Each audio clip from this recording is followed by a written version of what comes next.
ওসমান হাদিকে শুধুমাত্র ইনকিলাব মঞ্চ ধারণ করবে এটা আমরা বিশ্বাস করি না, কিন্তু শহীদ ওসমান হাদিকে ধারণ করতে গিয়ে তার আদর্শকে যদি কোনোভাবে ভুল ভ্রান্তির মধ্যে দিয়ে নিয়ে যাওয়ার চেষ্টা করে, সেখানে অবশ্যই ইনকিলাব মঞ্চের দ্বিমত রয়েছে।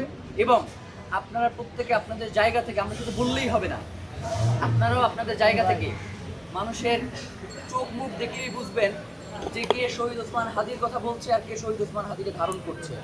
যার কারণে এই পুরো ব্যাপারটাকে আমরা জনগণের হাতে ছেড়ে দিলাম যে কে শহীদ ওসমান হাদিকে ধারণ করে ভোটের মাঠে নামছে আর কে শহীদ ওসমান হাদিকে বিক্রি করবার জন্য ভোটের মাঠে নামছে, সেইটা বেছে নেওয়ার দায়িত্ব আপনাদের।